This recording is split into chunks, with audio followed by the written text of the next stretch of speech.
Assalamu alaikum students. We are discussing Indian judiciary. Indian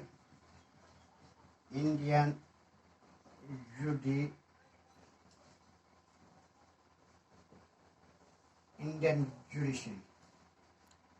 You know, Indian polity or government has three organs. Organs.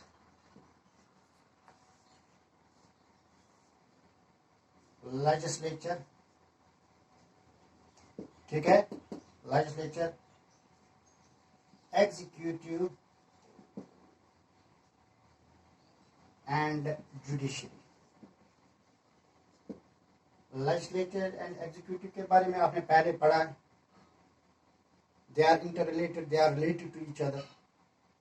Legislature में laws are enacted and executive is there to implement those laws. And the third pillar or the third organ of the government is judiciary, and Indian judiciary is independent, total independent from legislature and judiciary. ये बहुत ही आम point है कि Indian judiciary is totally independent. यानी legislature and executive का इससे कोई अमल दखल नहीं है. They cannot interfere in the matters of judiciary. ये बहुत ही अहम पॉइंट है. And Indian judiciary में सुप्रीम कोर्ट, ये हायरार्की बनती है. Supreme court is called the apex court also. Supreme court, it is supreme. सारे मुल्क में कंट्री लेवल पर ये सुप्रीम है. And it is also called apex court, and hierarchy में इसके नीचे स्टेट लेवल पर हाई कोर्ट होते हैं, हाई कोर्ट्स, एंड इसके नीचे सबऑर्डिनेट कोर्ट्स जिसमें डिस्ट्रिक्ट कोर्ट्स और बाकी वो ट्रिब्यूनल्स वगैरह आते हैं. This becomes the hierarchy. और इसकी कंपोजिशन क्या है पहले हम ये देखेंगे. Composition of supreme court. There is one chief justice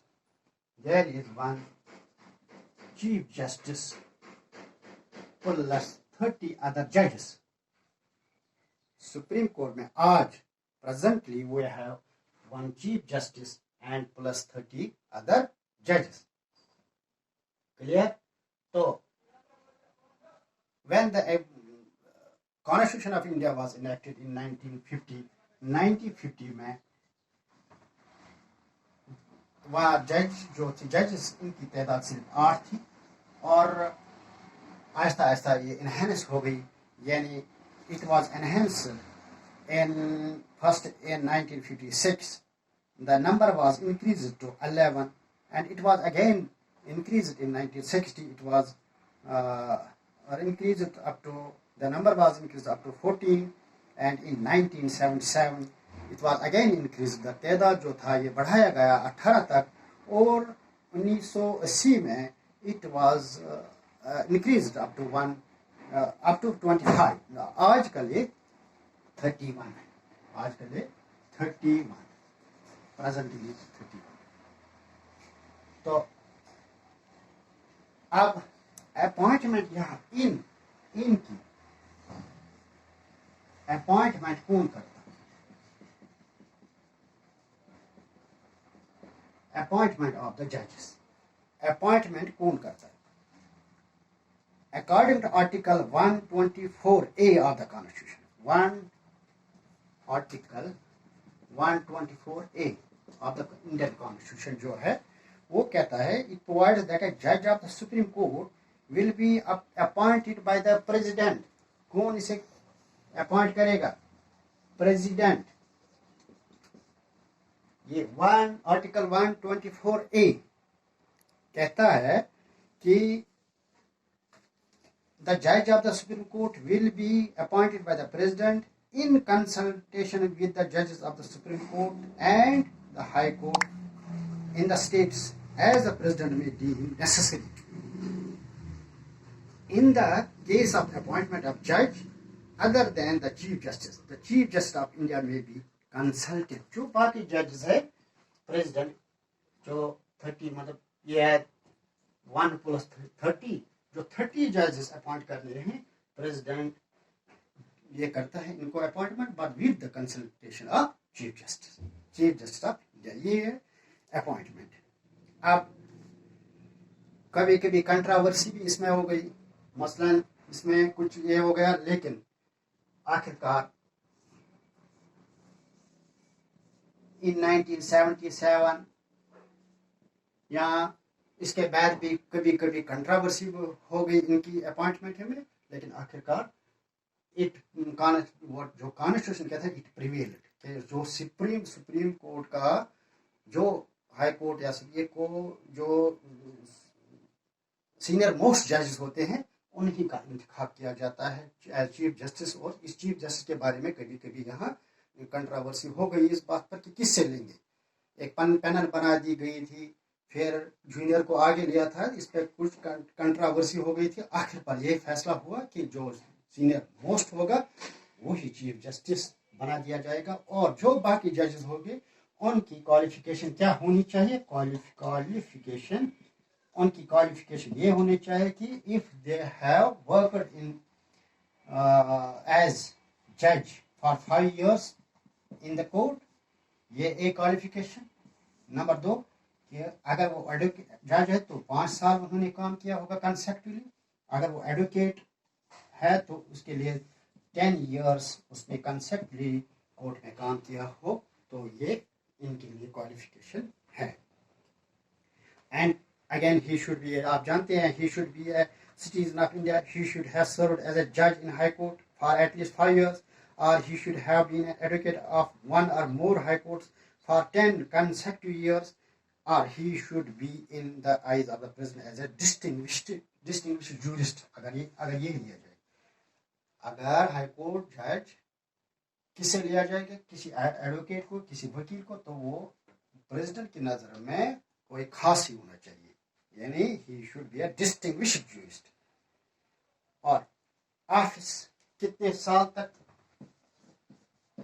office में कब तक वो रहेगा, टेन्योर क्या है, इसके लिए क्या है कि वो ये अगर इसकी एज 65 years है तब तक जज काम कर सकता है.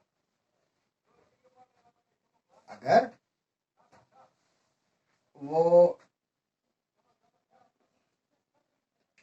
एज उसकी 65 years पहुंचती है तब तक वो काम कर सकता है. पहले भी इसे रिमूव किया जा सकता है इम्पीचमेंट के लिए एक प्रोसीजर है, थोड़ा डिफिकल्ट है लेकिन किया जा सकता है. तो ये हो गया कंपोजिशन, क्वालिफिकेशन. और इसके साथ हम देखेंगे कि जब एक जज बनता है तो क्या उसे ओथ भी है. कौन ओथ लेता है, किसके सामने ये ओथ लेता है, प्रेसिडेंट के सामने ओथ लेता है. तो अब एक खास बात वो ये है कि सुप्रीम कोर्ट का जज जो है, सुप्रीम, याद रखें, सुप्रीम कोर्ट का जज जब रिटायर होता है 56 years की एज में वो रिटायर होता है, कहते हैं कि he cannot practice after retirement. इसके बाद वो रिटायरमेंट के बाद वो ये प्रैक्टिस नहीं कर सकते हैं. तो ये है इंडियन जुडिशरी का सिस्टम. आई विल रिपीट कि अपेक्स कोर्ट है सुप्रीम कोर्ट, उसके बाद हाई कोर्ट स्टेट में होता है, उसके बाद सबऑर्डिनेट कोर्ट डिस्ट्रिक्ट में होता है.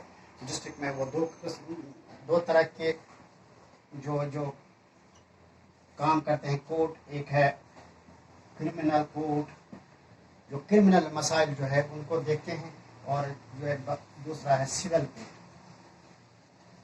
कोर्ट और क्रिमिनल कोर्ट. यानी ये डिस्ट्रिक्ट लेवल पर होता है. सिविल मैटर जो हूँ, मसलन मैंने